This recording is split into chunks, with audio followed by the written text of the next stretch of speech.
Hello, my name is Roy Brito. I'm a seminarian for the Archdiocese of Philadelphia, and I'm joined here by my co-host, Adrian Munoz. Welcome to another episode of the series, Getting to Know the Archdiocese. Today we'll be joined by Auxiliary Bishop and Rector of St. Charles Seminary, Timothy Sr. Bishop, it's a pleasure to have you. Yeah, it's great to be here.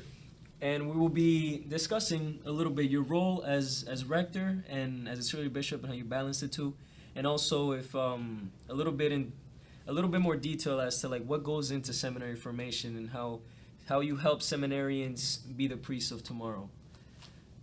Great. Well, Great. Looking forward to talking to you. Thank you so much for the invitation.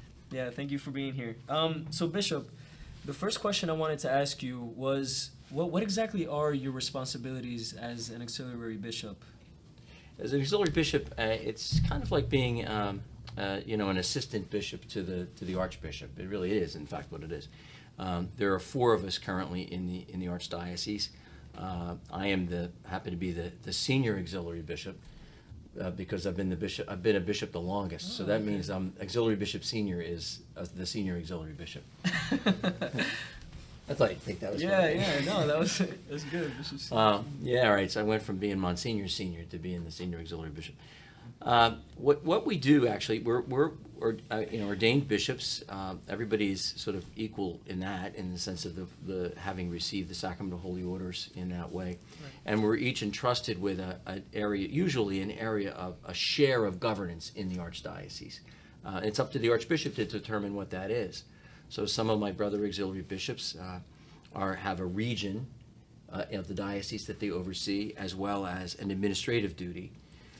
For me, I don't have a region because I've been asked to be the rector of the seminary. So that is in and of itself a full-time responsibility. And it's been the primary focus of my Episcopal ministry for, I'm in my 10th year as the rector of St. Charles. As an auxiliary bishop, though, we work all five of us, the Archbishop Perez and the other auxiliary bishops, we work really closely together in all aspects of his pastoral leadership in the diocese, which is basically teaching, governing, and sanctifying. I mentioned the governance part of it, that the Archbishop entrusts auxiliary bishops with a share in that. So, for example, Bishop Fitzgerald oversees Catholic education. Bishop McIntyre oversees the Catholic Human Services and the offices for evangelization. And so that's sort of a governance responsibility. We all work with him very closely with his sanctifying mission, his responsibilities as the sort of, for example, celebrating confirmations, which we all do. I'll be having my first confirmations for this fall season beginning on Saturday. And we divide them up pretty much among ourselves, and it's an important expression of that sacramentally. Opportunities do come up for auxiliary bishops to assist the Archbishop in ordaining clergy, deacons and priests, or to celebrate the various ministries that lead up to holy orders or aspects of that. He pretty much would assign us or ask us to do that, delegate that. I've ordained several priests. I've had great privilege. Most of the priests I've ordained have been at Dalesford Abbey. So auxiliary bishops usually would take responsibility for ordaining the religious priests that are ordained in the archdiocese. The other bishops, the regional bishops, do regular parish visits. So they'll go out, on a weekend and celebrate Mass and spend time interviewing the clergy of the parish and some of the staff, and actually having a visit there to kind of check in with them and on a periodic basis. Again, since I'm rector, my focus has primarily been here. Right. I mean, and so I can see that even among the auxiliary bishops, you have a unique role, because you're the rector. Yeah, right. And so if you could give us a word as to what exactly are your responsibilities as a rector of a seminary, and how do you balance that with being a bishop at the same time? Well, it's not always easy. One of the you got to have a good calendar that's very well organized. Is one thing, and a good assistant, which I have, that organizes that for me. Because you end up getting pulled into diocesan responsibilities. But the rector of the seminary is on one level, as some might look at it as being like the president of a small college.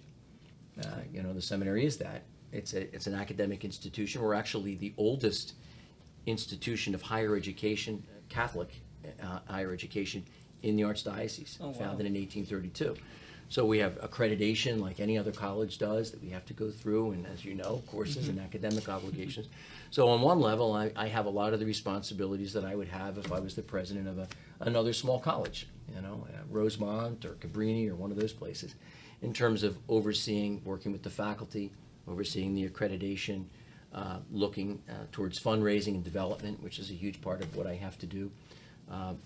As the rector of the seminary, president of St. Charles, I have been kind of shepherding or guiding and being kind of like the point person on the sale of the Overbrook campus and relocation. So that's been a huge part of what I've done. But again, being the rector of a seminary is so much more than that. And really the sort of for the church, from the church's perspective, I'm the person who has the responsibility in canon law, working with the faculty, to accompany and oversee the formation of our seminarians for the priesthood, and that's a lot more than just academics. At times, you all may not think that it's more than academics, but it actually is. There's 4 dimensions, right? Academic or intellectual formation, but spiritual, human, and pastoral formation are also extremely critically important. So, in a sense, I certainly could never do that alone. I have to work with the faculty, but I am kind of the principal person, and that takes a very concrete expression when it is the rector of the seminary who recommends a candidate for ordination to the priesthood, and that happens in the ordination rite itself. In Philadelphia, it's not done this way everywhere, but the rector has traditionally been the one who presents the candidates when they're being ordained to the priesthood or to the diaconate, which is one of the greatest joys and privileges that I have. I still, as many times as I've done it, I still get a little choked up when I do it, because I realize the gravity of it, the significance of it, and really the wonder of God working in the lives of young men and who petition and are called to the priesthood. It never gets old. It never gets boring. I would say that's definitely true. So yeah, I mean, there's a lot of coordination that happens in that work. Working with certainly our vice rector in a very important way, the deans of men here at St. Charles, working with the faculty as well, and the formation advisors, and overseeing those various dimensions. So it's a twofold, kind of an administrative, executive role, and then a really pastoral role. Right. Of all the responsibilities that I've had as a priest and bishop in the Archdiocese now 36 years, I would say that being the rector of the seminary is probably the most pastoral that I've had. And it's the most like being a pastor of a parish, that having never had that opportunity because of the way my service to the Archdiocese has unfolded over the years, this is probably the most pastoral. That's an interesting point. I also wanted to ask, so how, I mean, in a sense, you're the father figure of all these men that are in formation to become father figures for the people of the Archdiocese. Right. So, in view of that, how has that role kind of shaped your priesthood? Because as you said, you have to be, you're almost the head of the heads, senior of the seniors. Well, I'm always conscious of that. I will say, I'm not always perfect at it, that's for sure. But it is something that I'm aware of when I do my examen at the end of the day. That's very much in my mind as the way I've conducted myself in interaction, especially with seminarians or with the faculty, and anyone in the community here. Does it exemplify what I would hope the men in formation would aspire to? So sometimes we get it right. Sometimes we're in our humanity, we don't always get it right. But it's something that I strive for, and I'm conscious of that. But you can't be overly conscious about it. You just have to be yourself too, because authenticity, and being yourself. Everybody's different. We all have different strengths and weaknesses. So I've become, hopefully over the years, more comfortable in the role and more relaxed. I find my time directly with seminarians to be the most rewarding aspect of the responsibility. And so I am conscious of that. I strive towards the ideals or the qualities which are embodied in the concept of servant leadership. I've done that in my life, going back to my days in administration and Catholic Human Services, trying to create a culture where everyone sees themselves as a leader and as someone who has the gifts and the talents to be able to make a contribution, and that we create an environment where everybody values that contribution, feels valued, and that they can do that. I think it's an important environment for formation for the priesthood. So if you want to put a term on it, some people would say it's kind of it's sort of jargon-esque, but servant leadership really comes right out of the gospel, where Jesus says if you want to be the leader, you have to be willing to serve the rest. And that's a great model for priesthood, and it's something that I strive for, as kind of, as you say, the father of the house. Yeah, no, that's beautiful. It's beautiful.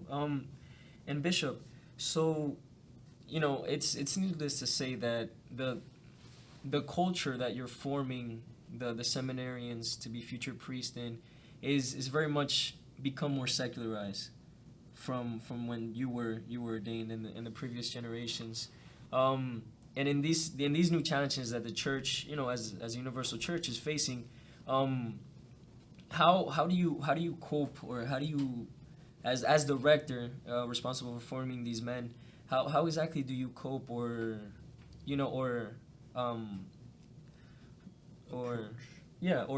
approach these new issues? Well, the first thing is to acknowledge it, and I think we try, and it's not just me. It's very, very much not me, not just me. I think particularly those of us who work directly in formation, the formation committee, and the rest of the faculty, especially the priests, and we're entrusted with this responsibility. We try to create an environment where our seminarians feel safe, that they can trust and begin to manifest whatever's going on in their life. And that's a lot of what happens from the culture. I think that there's how that is affecting them, how it's influencing them in their own discernment for the priesthood. So, whatever is impacting their lives is something that is of concern to us. I might quickly say, if it's important to you, it's important to me. And that's something to strive for. So how is are seminarians being influenced, for example, by social media? Mm-hmm. That's something we talk about. We this year in my rector's conferences, I've been sort of putting out the idea that sometimes social media, and which carries a lot of the influence of the culture, can be in itself almost a counter formation or a parallel formation process. Mm-hmm. Where you might get information from blogs, or a perspective or an opinion that can start to shape your own opinions. It helps to form all of our opinions, but to what extent is that consistent with what we strive for in the program of priestly formation, and where might it be in conflict? And even more so, and even more importantly then, how will it serve you long term as a priest one day? So the most important thing is to bring all of that into the soup of formation, and not to keep different parts of our lives sort of segmented or separated. We have to be, it's about integration. So the influence of the culture becomes part of the fabric of the formation process. And if we try to say, well, we're just going to try to take the seminarians and we're going to protect them from that. Right. We're going to build walls around them, keep them in a bubble.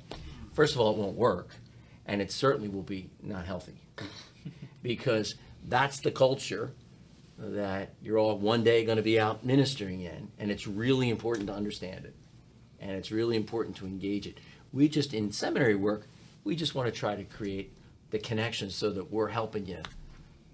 We're in the conversation, Right. See what I mean? In other words, you can't ignore the issue. You have to help us as seminarians to confront it. Yes, and engage it. Engage it and work through it, that's, sometimes people think that seminarians are too They drive by here particularly, you see the big fence around it, this big building. And they think that seminarians are sort of sheltered or hidden away, but we know differently, because that's not true. But and I think it's a good thing that it's not true, because it's important for us to sort of say, this is the environment in which you're going to be called to preach the gospel, and to live it first as a disciple in that environment. Mm-hmm. And then you got to do that first before you can be a disciple of Jesus Christ first, before you could ever hope to lead others to him as well. You got to understand the territory. So. And this is something you've seen in your priesthood, that you've had to experience this. Like, you can't just stay behind the desk in the rectory. You've had to go out to minister to the people that don't understand us. Exactly. That's very true. It's actually been a big part of my my life as a priest, which has been kind of a unique journey. Way back in 1989, when I was just 4 years ordained, I was sent to graduate school, and unlike some of my other brother priests here on the faculty, I didn't go to study ecclesiastical studies. I went to social work school and to the Carroll School of Management at Boston College. You say, well, why would they have ever sent a priest to go to get a master's in social work and a master's in business administration? Well, while I did question it at the time, and a few times since, I've come to accept it as the will of God and by God's providence. But the thought was that I was going to become a leader within Catholic social services, Catholic human services, which is an area of the church's ministry, particularly in a diocese like Philadelphia, where we do interact with people of other faiths, with governmental agencies, especially with the poor, of course, and people who don't necessarily share all of our beliefs, but we can work together to impact social problems. And I soon found that to be very fruitful, and the skills that I got actually in social work school and in management school helped me to do that. So I got an understanding. I sort of grew up in an environment where this is where the church is meeting the world for the common good. Catholic Charities serves people without regard to their faith, without regard to their religion or any kind of reason whatsoever. We recognize their humanity, the dignity of the human person is what guides our outreach. And that puts us sometimes in the same ministry, the same work, same outreach with people who don't share all of our beliefs.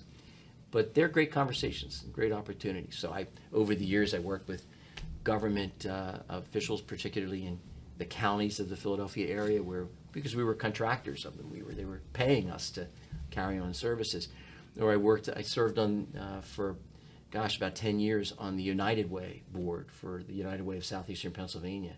That put me into a stew of all kinds of perspectives and different people from the business community as well as other human services providers. So I learned a lot about that, and it affected my view of myself as a bishop and the kind of bishop I hope to be. And then I think that there's skills there that are really important for anyone who's serving in ministry in the church.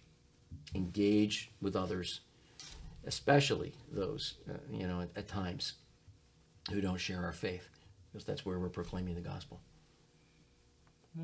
Well, it's needless to say that God definitely prepared you well for your ministry as both auxiliary bishop and as a rector, to see how you're able to kind of bridge those two responsibilities, and as well to help form the seminarians, to be able to bridge those differences as well with the culture and with the church. Thank you. I hope so. I'm a witness. It is true. And Bishop, I wanted to ask, in the midst of these troubling times in the church, do you have anything to say that is hopeful for our audience? Oh, there's much. First of all, we always have hope. Yeah. As Archbishop Perez says, we believe in somebody who rose from the dead. So we will always have hope. And that really is our hope. I mean, it comes first and foremost from Jesus Christ and his ultimate triumph over sin and death, over evil, over so many of the whatever might take our hope or threaten to take our hope. But I see the presence of the Holy Spirit all the time in the church. We see it in certainly in the people of God, in their expressions of their faith. But here in the seminary community, we see it in a very, very powerful way in all of you. I would say that, that the inspiration, the fact that despite the culture, despite the challenges that the church has gone through, which, is a whole burden on our hearts in many ways too. And here, particularly in the Archdiocese of Philadelphia, when I see seminarians who, nevertheless, have been touched by God, their hearts have been moved to respond to a call to come to the seminary and discern a vocation to the priesthood, how could I not be inspired by that? And how could I not have hope? The reassurance that the church is in the hands of God, and God's, in his providence, is going to work it out, maybe not in exactly the way that we anticipate. So one of the reasons I love Pope Francis, he talks about God as a God of surprises. And that sometimes his will unfolds in a way that's totally different than the way we would have expected. I can tell you that I could never have imagined that I would become the rector of St. Charles Seminary, as recently as probably 10 years ago, before I started. But by God's providence, it's I believe it's the will of God for me, and it has been during these years. So that's the kind of thing I know that the Holy Spirit is working. We have to be open to responding to where he's prompting us to go, which is not always easy to do, because we might have what we think is a better idea than what the Holy Spirit might have in mind. But as soon as I say that, you realize that's ridiculous, right? Right. I don't have a better idea than what the Holy Spirit wants to do. And I just need to let the Spirit work in that part of my heart that is open to that and to surrender. But I see that happening in all of you, and that's first and foremost. Beyond that, we have an incredible faculty and staff here who love the work that's entrusted to us, who are deeply committed to the mission of the seminary. And the seminary has been challenged because of the uncertainty of where we were going to move and how are we going to make it. And yet they remain very, very strong and committed to this work, and immensely talented and dedicated to it. Again, another source. And we wouldn't be sitting here if it wasn't for the people of God who support us. People who really understand the importance of the work of formation of the clergy and the educational services that we provide for the church. And they're right there for us. And so we're in good hands. We're in God's hands. Exactly. Beautiful. Well, that'll be all for today. We thank you again for joining us on another episode of Getting to Know the Archdiocese, and we thank Bishop Senior for taking the time to come here and speak to us. We hope you have a blessed day, and hope to see you again. Thank you. All right.